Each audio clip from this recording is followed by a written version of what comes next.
आणि पालक मित्रांनो, मी किशोर कारसेकर, स्टुडंट्स हेल्पलाईन सेंटर मध्ये आपलं सर्वांचं स्वागत आहे। तर या व्हिडिओमध्ये आपण माहिती घेणार आहे जेई मेन सेशन 2 च्या रिझल्ट बद्दल। कारण पाहिला असता जेही आपली सेशन 2 ची आन्सर की आहे, हे आन्सर की आपल्याला काल रात्री जवळपास मिडनाईटला या ठिकाणी उपलब्ध झालेली आहे। पण आता सर्व विद्यार्थी त्या आन्सर की वरून ज्यावेळेस आपला या ठिकाणी आन्सर काढत आहेत किंवा जे आपले पर्सेंटाइल काढत आहेत, हे जर पाहिलं असतं तर या ठिकाणी कुठंच काही मॅच व्हायचा संबंध दिसत नाहीये। त्यामुळे सर्वांनाच प्रतीक्षा लागली आहे की आपला जेई मेन सेशन 2 चा रिझल्ट केव्हा येणार।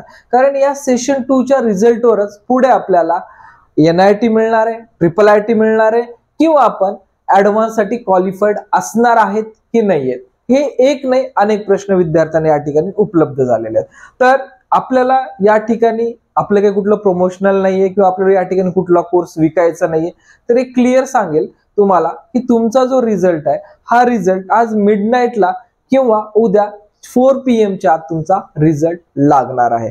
कारण रिझल्ट या ड्युरेशन मध्ये जर तुम्हाला टाइम दिलाय, याच्यामध्ये का लागत नाही याचं रिझन्स आहेत। रिझन्स त्यामध्ये पाहिला असता पहिल्यांदा तुमचं या ठिकाणी जे ऍडव्हान्सची डेट आहे हे ऑलरेडी डिक्लेअर आहे आणि जे तुमचा जो सेशन 2 असणार आहे, या सेशन 2 मध्ये विद्यार्थ्याला तुमचा CRL रँक म्हणजे तुमचा कॉमन रँक, म्हणजे जेवढेही विद्यार्थी जेई मेन सेशन 1 आणि सेशन 2 या दोन्हीसाठी पार्टिसिपेट केलेत अथवा कुठल्याही एका सेशन साठी पार्टिसिपेट केले आहेत, तर अशा सर्व विद्यार्थ्याचा या ठिकाणी तुमचा ऑल इंडिया रँक या ठिकाणी काढला जाणार आहे किंवा या ठिकाणी तुमचा ऑल इंडिया रँक येणार आहे। आणि त्यासोबतच तुमचं या ठिकाणी फायनल पर्सेंटाइल, ठीक आहे, फायनल तुमचं पर्सेंटाइल येणार आहे।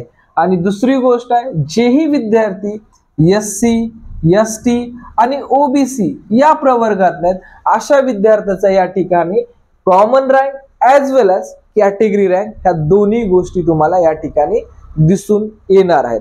आणि त्यातल्या त्यातच जोही विद्यार्थी जेई ऍडव्हान्स, ठीक आहे, जेही विद्यार्थी जेई ऍडव्हान्सला या ठिकाणी इलिजिबल राहणार आहेत, अशा विद्यार्थ्याचा कॅटेगरी वाईज कट ऑफ येणार आहे। म्हणजे या ठिकाणी जनरल असेल, या ठिकाणी OBC असेल, या SC and ST and PWD या सर्व कॅटेगरीच्या विद्यार्थ्याचा कट ऑफ येणार आहे फॉर ऍडव्हान्स साठी कोण क्वालिफाईड राहणार आहे। तर तुमचा ज्यावेळेस सेशन 1 आला त्यावेळेस फक्त NTA ला किंवा जेई मेन्स आपली जे हायर अथॉरिटी आहे यांना फक्त तुमचं पर्सेंटाइल काढायचं होतं, ठीक आहे, फक्त पर्सेंटाइल होतं यामध्ये। पण आता सध्या तुम्हाला म्हणजे सध्या NTA ला तुम्हाला CRL रँक काढायचा आहे, म्हणजे सर्व विद्यार्थी मग त्यात सेशन 1 चे आहेत, सेशन 2 चे किंवा ज्याही विद्यार्थ्यांनी सेशन 1 आणि सेशन 2 दोन्ही दिलेत अशा विद्यार्थ्याचे रँक आहेत।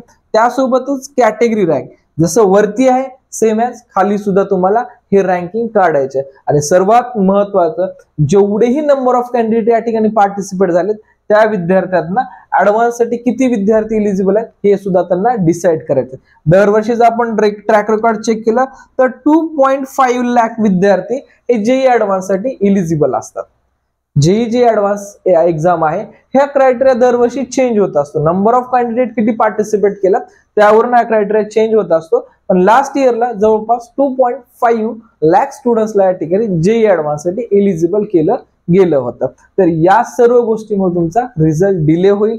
मे बी तुमचा ज्यावेळेस रिझल्ट येईल त्यावेळेस आपल्या या चॅनलवरती सर्वप्रथम तुम्हाला सांगितलं जाईल की रिझल्ट आला आहे, रिझल्ट डाउनलोड कसा करायचा आहे आणि ऍडव्हान्स साठी कुठले विद्यार्थी इलिजिबल आहेत याबद्दल इन डिटेल इन्फॉर्मेशन तुम्हाला मी त्या व्हिडिओमध्ये देईल। सोबतच एक महत्त्वाचं नोटीस विद्यार्थ्याला सांगायची आहे, आपल्या चॅनलवरती जोसा काउन्सिलिंग, मेडिकल काउन्सिलिंग आणि इंजिनिअरिंग काउन्सिलिंग या तिन्ही प्रकारच्या काउन्सिलिंग घेत असतो आपण। आणि प्रत्येक काउन्सिलिंगची एक वेगळी प्लेलिस्ट तुम्हाला आपल्या चॅनलवरती दिसून येईल। आपल्याकडे मल्टिपल ऑफिसेस आहेत, मॅन पॉवर भरपूर असल्यामुळे आपण या ठिकाणी मल्टिपल काउन्सिलिंग प्रोसेस